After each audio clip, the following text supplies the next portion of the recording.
with on a community school transformation yesterday, and they just got news that one of their families, the mother had died, 9 children at the elementary, middle, and high school.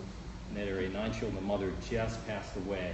And those schools will tackle that as community schools. They will tackle that. They won't say, well, that's just too tough a situation. And you notice this, it's a great cartoon. Could someone help me with these? I'm late for math class. Child coming in with homelessness, hunger, sickness.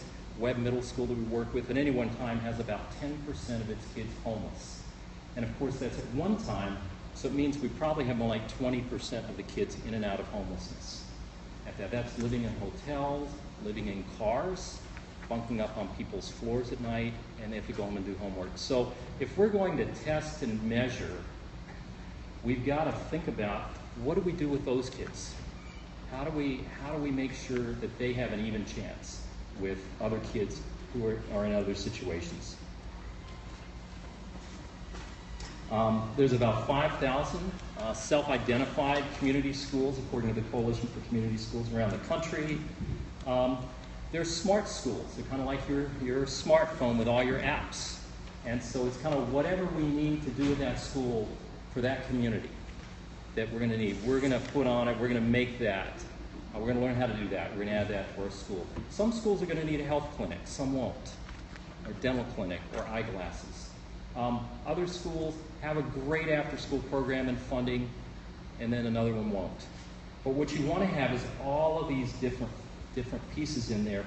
A community school coordinator is very important to the concept. Schools, as I said, are systems. They're complicated. And you need somebody that's helping to organize all those pieces. I've been in schools that have lots of programs, and it's a mess. It's just a mess. Let me give you an example of that, how coordination makes the difference. I was at Reagan High School today, which is one of our community schools. Real transformation. 15 years ago, I first showed up at Reagan, walked into the front office, bare, cold place. Person looked up, looked at me like, who are you? What do you want? And I was coming to volunteer as a track coach. I coached track for 20 years. And I had some time, and I thought I'd like to come coach at the school, help out. And so I said, how do I do that? And she said, well, you have to go to this website and get a background check. And so I went and did that. I came back about every 3 or 4 days, have you gotten my background check yet? And they hadn't. And finally, after a month, the secretary broke down and said, really, we don't even know where those things go. We know somebody gets it, but I don't know. Just go ahead and start coaching. Okay? It was 15 years ago, so you can't. Statute of limitations has gone on that one. But they were a mess, and it was because they had 8 principals in 10 years. Systems were broken down. Typical urban education story. Complicated school. Fast forward to today.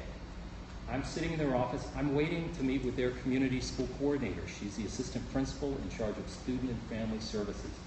Fabulous lady. They really have their systems together. While I'm sitting there, a father and son walk in. The son's a 9th grader. They're from Thailand. The son is in traditional Thai dress. And they walk in. Their English is not good. And they're kind of embarrassed. And they walk up to the secretary. And they need to show something. What they need to show is a severe wound on the leg of the son. I saw it a little later. And it's infected.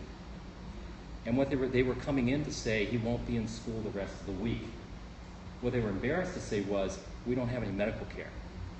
But the school gathered, and I get emotional, gathered around him, and people kind of came out, the right people came out, they got the social worker, they got him, and that kid, I'm sure, is at Dell Children's Hospital as we speak, getting treatment. And they treated them with such dignity, and they had a system. That is a community school.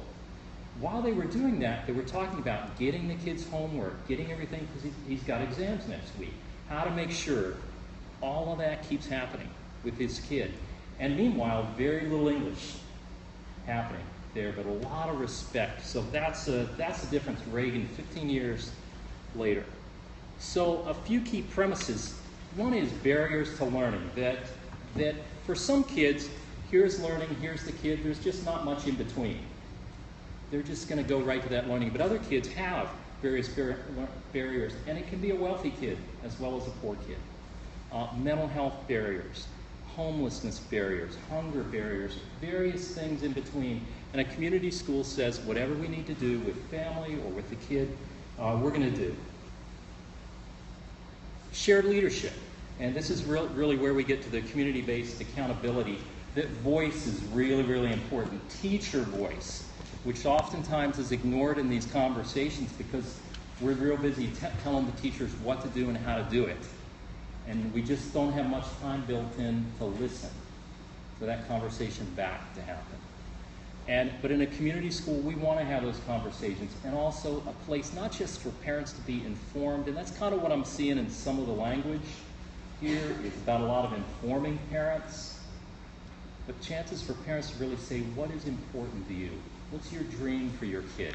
Where does that play into all this? Is this the school you want to see? Reagan High School is an early college high school because the parents asked for that. That came from many, many conversations and meetings, a lot of space for that to happen. And I will say shared leadership is a work in progress. We are not trained in this at all as an education system nationally. I'm in the middle, my life goes like this, and right now it's like this, dealing with a shared leadership issue. And I know in a few days it'll be like this.